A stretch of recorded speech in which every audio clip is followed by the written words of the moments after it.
Yung iba dyan, pinupuntahan pa namin yung birthday. Makakatulog pa ba kayo?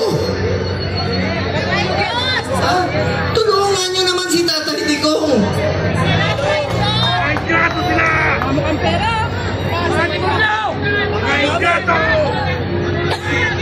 Alam nyo, hindi naman tatakas si Tatay Digong.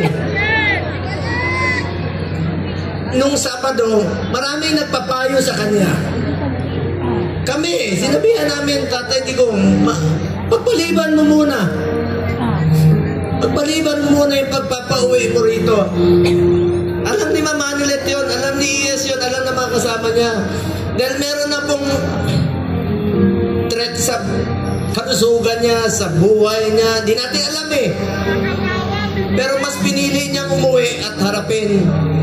Ibig sabihin nun, hindi tatakas si Tatay Digong. Hindi tatakbo si Tatay Digong na hindi lang niya kaya tumakbo. Nakasungkot. Kaya pa ba niya tumakbo? Mga politiko, nananawagan ako sa inyo. Pinansin namin kayo sa 6 na taon, hindi namin kayo pinabayaan. Tulungan niyo naman si Tatay Digong. Tulungan niyo naman. Nangungulila lahat. Alam niyo, hindi. Pagdating niya, ako mismo, meron na akong pass para sunduin kasama ko yung 3 doktor niya. Then schedule po siya magpa-check up sa Cardinal Santos. Then, bagamat since 2022, di na kami alam niyo, 1998 hanggang 2022, halos araw-araw kami magkasama. 360 days, out of 365 days, magkasama kami.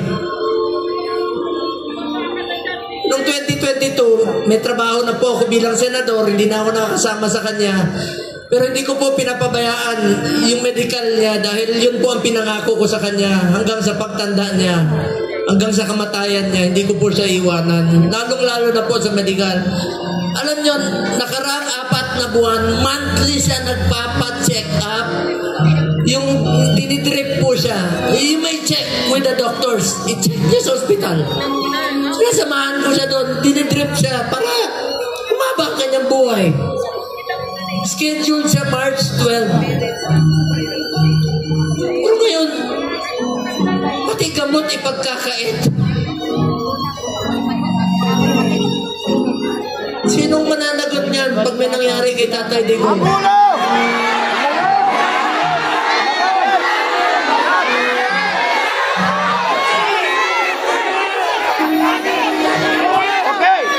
February, umpisa nung December, diyan sa Cardinal, sinamahan ko siya. Kasama si Mama Anilet. Enero, bumalik uli kami. Pebrero, bumalik uli kami. March 12 po siya schedule uli para sa pagpapagamot niya. Pinagkait nila. Pati gamot, ayaw ibigay sa kanya. Alam niya, wala siyang tsinelas. Pati tsinelas.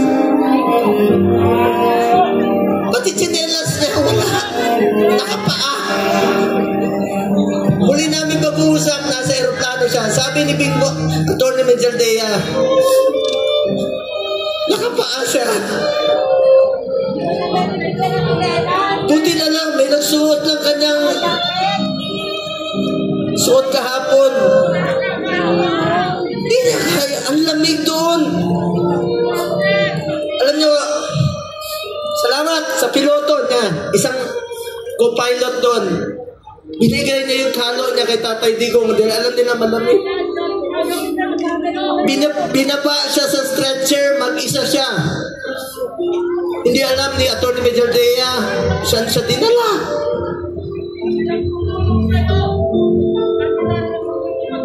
Alam ko na ulila kayo, nakausap ko si Kitty kahapon. Alam niyo, bilib ako kay Kitty. Sa murang edad na 20, dapat hindi siya kasama sa politika. Dapat nag-aaral siya ngayon. Pero sinama siya sa dumi ng politika. Tinawagan ko siya kahapon. Sabi niya, ninong niya ako eh. Sabi niya, Ninong Bong. Hindi ko mapigilan umiyak. First time ko umiyak talaga. Na kausap siya. Sabi niya sa akin, Ninong, ikaw na muna ang tatay ko. Wala na akong tatay. Sa murang edad. Pero matapang si Kitty ha. Sobrang tapang ni Kitty. Sabi niya, Ninong, be strong. Be straightforward. Ito yung panahon na magkaisa ang Pilipino. Magkaisa tayo para kay Tatay Digong. Makikiusap po ako, manghinahon po tayo. Huwag po tayo gumawa ng bagay na ibabalik sa atin. Mga Pilipino, magkaisa po tayo para kay Tatay Digong. Importante muna ang kalusugan, kaligtasan, at kalayaan ni Tatay Digong. Alam ko mga politiko, nakikinig kayo. Konsensya naman kayo. 6 na taon kayong minahal ni Tatay Digong. Pinansin kayo, minahal kayo, pinaglingkuran kayo. Sana naman, huwag niyo na makayaan. Sabi ko nga, makakatulog pa ba kayo sa gabi?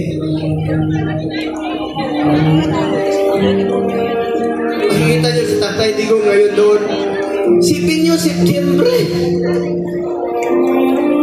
6 na buwan. 6 na buwan. Kakayanin kaya ni Tatay Digong yun? 6 na buwan. Ang pag-aantay niya. Kung tayo nga, maalala ko nung presidente siya, marami kaming pinauwi na OFWs. Sa totoo lang, ako mismo. Sa Bahrain, meron isa dyan na sintensyahan po ng death sentence. Ginawa namin ni Tatay Digong ng paraan, sumulat sa King, sa Saudi. Hanap kami ng mga kaibigan na tumulong sa blood money para makalaya. So, ibig sabihin, Pilipino yan, gusto natin makabalik dito. Gagawin natin ang lahat ng paraan. Ito, bakit baliktad? Bakit tayo pumayag? Bakit sila pumayag na ang taong nagmahal sa atin? Minahal tayo, pinaglingkuran tayo. Sa totoo lang, ayaw naman yan tumakbo eh. Dahil sa inyo, ginawa niya po yun. Ito bang kabayaran sa ginawa niyang pagsasakripisyo, pagmamahal at paglilingkod para sa bayan?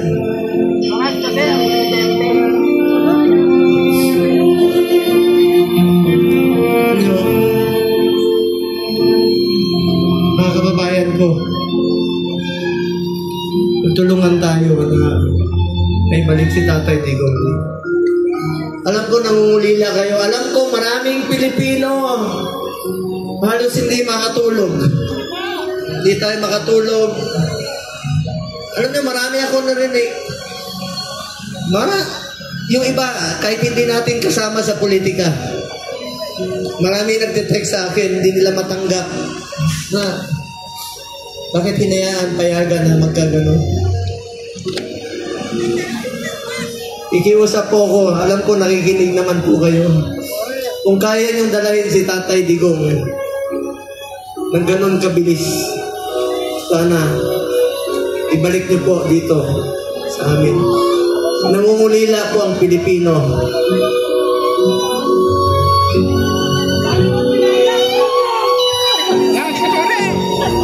Sa mga kapatid ko Muslim, sa lahat, Basilan, Holo, Zamboanga, Mindanao, salamat sa inyong suporta. OFW, alam ko wala kayong tulog. Salamat sa inyong pagmamahal kay Tatay Digong.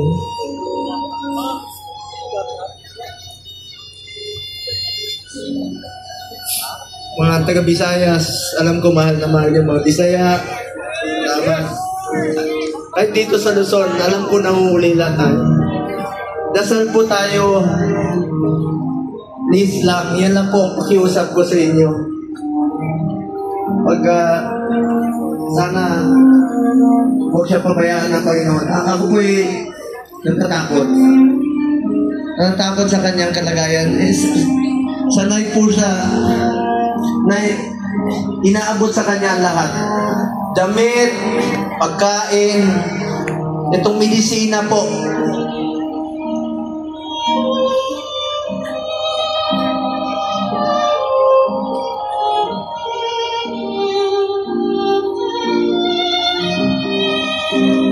Ito, alam niyo ako nagpapadala ng medisina sa bahay niya.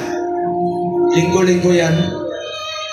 Ang dami nito, Lyrica, Crestor, Pletal, 1, 2, 3, 4, 5, 6, 7, 8, 9, 10, 11, 12, 13, 14, 15, 16, 17, 18, 19, 20, 21, 22, 23, 24, 25, 26, 27. 27 na gamot.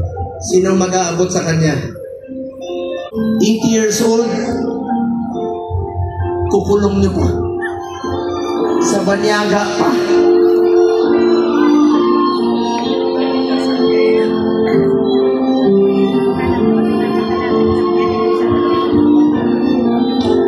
Alam niyo,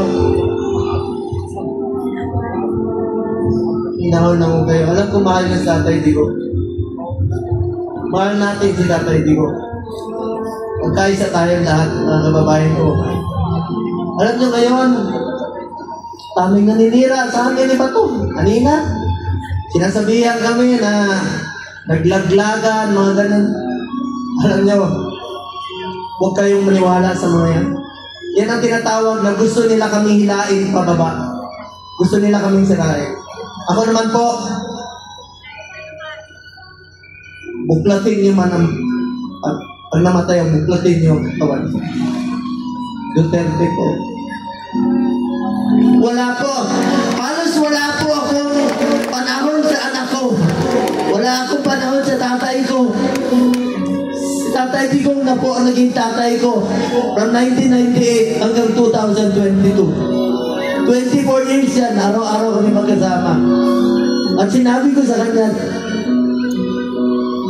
Tatay Digong, hanggang kamatayan mo, hindi kita pababayaan. Lalo na sa medical mo.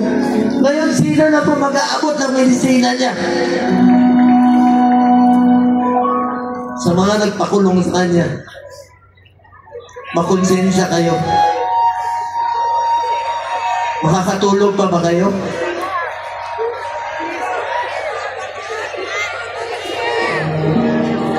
Para nyo kaming kinuna ng Ama.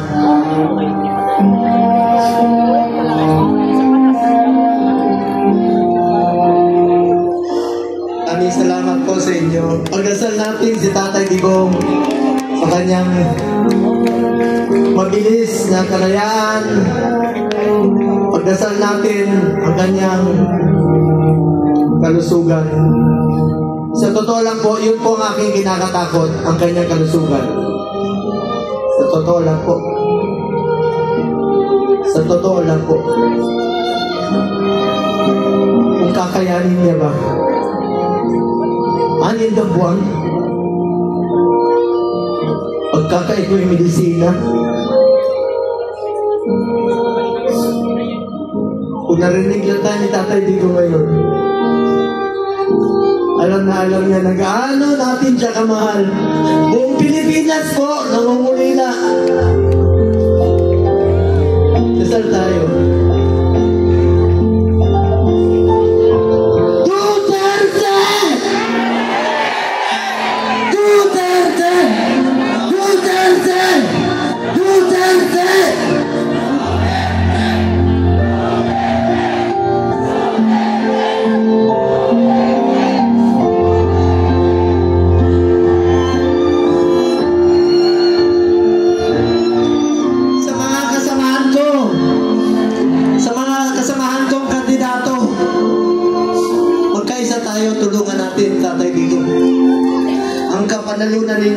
kapanalunan ng bawat Pilipino. At kapanalunan ng kalayaan ni Tatay Digong. Ito pong kantang ito, since 1998, ito ang paborito niyang kanta. Alam niya, nung pinadala yung video sa amin, paglapag niya sa Hague, nakita ko talaga ang kabayanihan ni Tatay Digong, ang pagmamahal niya sa Pilipino. Isang tadhana ng isang probinsyano na naging ama ng ating bayan, na minahal tayong lahat, na totoong minahal tayo, totoong minahal tayo, pinaglingkuran na tayo.